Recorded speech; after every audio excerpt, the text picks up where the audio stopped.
Nabi. Kisah teladan Nabi. Assalamualaikum. Yuk dukung Kabi dengan menekan tombol subscribe. Selamat menonton. Usama bin Zaid, sang komandan pasukan termuda. Pada tahun ke-7 sebelum Hijriah, lahirlah seorang anak laki-laki. Dia adalah Usama bin Zaid, anak dari pasangan Zaid bin Harisah dan Ummu Aiman. Keduanya merupakan orang-orang yang dicintai Rasulullah. Masya Allah, Allah berikan keberkahan untuk anak ini. Anak dari orang-orang yang kucintai. Sejak kecil, Usama tinggal di lingkungan rumah Rasulullah, sehingga ia memeluk Islam sejak dini. Dia adalah si Usama, Al-Hibwa Ibnul Hib, kesayangan dan anak kesayangan. Kenapa kau menyebutnya demikian? Karena ia lahir dari orang-orang yang dicintai oleh Rasulullah. Pernah, Usama yang aktif bermain tersandung kayu yang ada di dekat pintu. Lalu, dahinya berdarah. Ya Aisyah, tolong bersihkan darah dari wajahnya. Wahai Rasulullah, aku tidak tega melihat wajahnya yang kesakitan. Insya Allah, Allah akan memberikan kesembuhan pahala atas sabarmu. Rasulullah menyayangi Usama seperti menyayangi cucu-cucunya.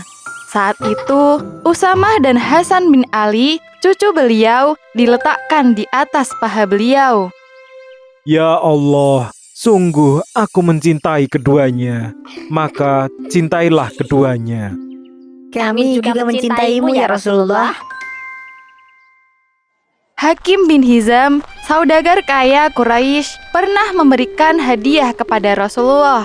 Tapi beliau menolak karena saat itu Hakim masih musyrik. Ya Rasulullah, aku baru saja datang dari Yaman. Terimalah hadiah ini dariku.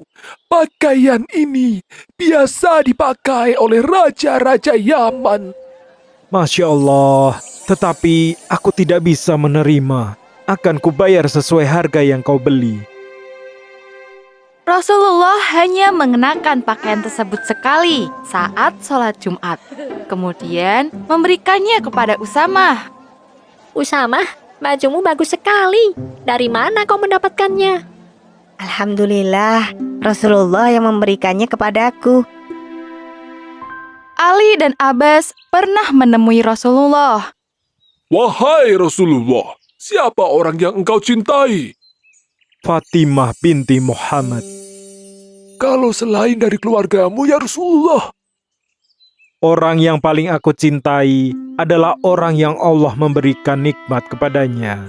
Dan aku juga memberikan nikmat kepadanya. Ialah Usama bin Zaid. Kaum Quraisy yang kalah dalam perang Badar ingin membalas dendam kepada kaum muslimin. Melihat kaum muslimin sedang menyiapkan keperluan perang Uhud, Usama dan teman-temannya pergi menemui Rasulullah. Wahai Rasulullah, izinkan kami pergi untuk ikut perang. Di antara kalian tidak ada yang boleh karena umur kalian belum cukup.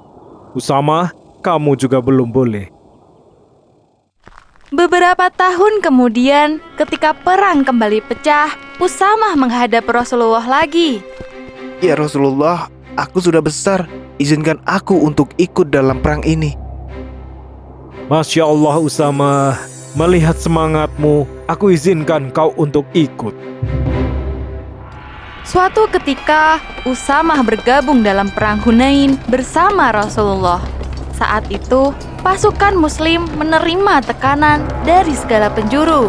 Hal ini membuat sebagian di antara mereka mundur. Namun, Usama tetap berada di samping Rasulullah. Wahai sahabat-sahabat Nabi, berjuanglah. Allah dan Nabi-Nya bersama kita. Usama berperang di bawah kepemimpinan ayahnya, Zaid bin Harisah, saat perang Mu'tah. Ia menyaksikan kematian ayahnya, tetapi tetap tegar. Innalillahi wa inna ilaihi roji'un. Wahai ayah, aku akan terus berjuang membela agama Allah hingga akhir hayatku. Seiring berjalannya waktu, Islam terus mendapat ancaman dari berbagai daerah. Salah satunya di perbatasan Syam. Banyak pihak memanfaatkan kesempatan saat Rasulullah sakit untuk melemahkan kekuatan Islam.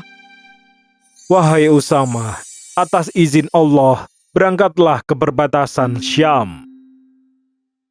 Kabar Usamah ditunjuk menjadi panglima tersebar luas.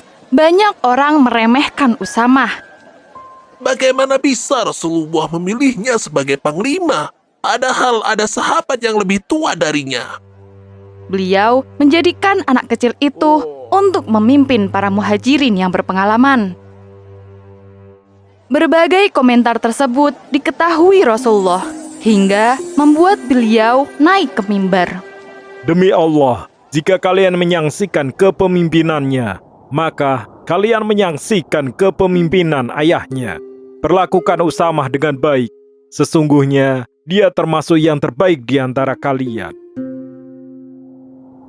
Saat pasukan Usamah sedang bersiap-siap menunggu perintah berangkat, terdengar kabar bahwa Rasulullah sedang sakit keras. Oleh karena itu, keberangkatan pasukan ditunda hingga Rasulullah membaik. Tak lama kemudian, Rasulullah wafat pada hari Senin, tanggal 12 Rabiul Awal, tahun 11 Hijriah. Setelah kepergian Rasulullah, Khalifah Abu Bakar segera memberangkatkan pasukan Usamah sesuai amanah Rasulullah. Jika Khalifah tetap bersikeras mengirimkan pasukan, kami usul supaya pemimpinnya diganti dengan sahabat yang lebih tua dan punya pengalaman lebih. Rasulullah telah mengangkat Usamah. Kalian tahu itu. Abu Bakar mengantar kepergian pasukan Usamah hingga perbatasan kota Madinah dengan berjalan kaki. Usamah yang saat itu menunggang kuda merasa tidak enak hati. Wahai Khalifah, naiklah atau aku akan turun. Demi Allah, kau jangan turun, karena engkau adalah komandan pasukan ini. Di tengah perjalanan, Abu Bakar membuat permohonan kepada Usamah bin Zaid. Wahai Usamah, saat ini Umar bin Khattab ikut sebagai pasukanmu.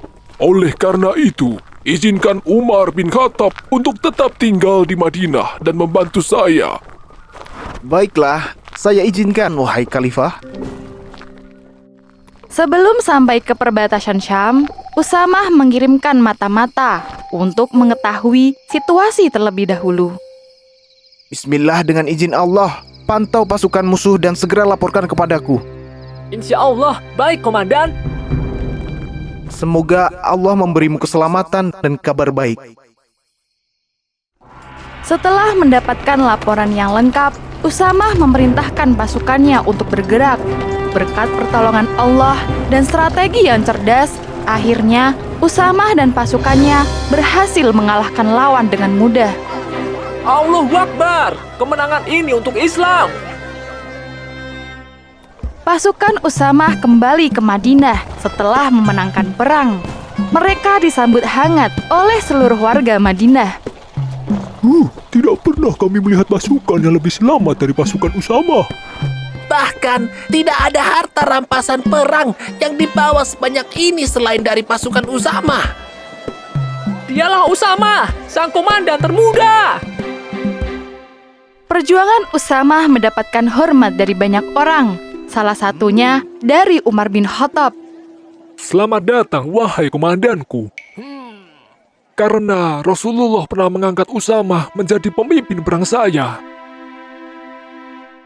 Saking istimewanya, Umar bin Khattab memberikan harta rampasan perang kepada Usamah 2 kali lipat lebih banyak daripada anaknya. Karena pengorbanannya yang sangat besar untuk Islam. Abdullah bin Umar pun heran dengan keputusan ayahnya. Ia kemudian menanyakan alasannya kepada ayahnya. Usamah lebih dicintai Rasulullah daripada dirimu, dan ayahnya lebih beliau cintai daripada ayahmu. Meski disayang, Usamah pernah mendapat teguran dari Rasulullah. Saat itu, Rasulullah mendengar bahwa Usamah membunuh musuh yang hendak mengucapkan syahadat. Mengapa engkau membunuhnya? Karena ia baru mengucap syahadat saat melihat pedangku. Lalu, bagaimana keadaanmu nanti di akhirat karena ucapan La ilaha illallah itu? Sejak saat itu, Usamah tidak membunuh musuh yang mengucap La ilaha illallah hingga akhir hayatnya. Usamah bin Zaid wafat pada tahun ke-54 Hijriah di Jaraf, yaitu sebuah daerah di perbatasan Madinah. Semasa hidupnya, Usamah selalu mengabdikan dirinya untuk Islam. Semoga Allah merahmati Usamah bin Zaid.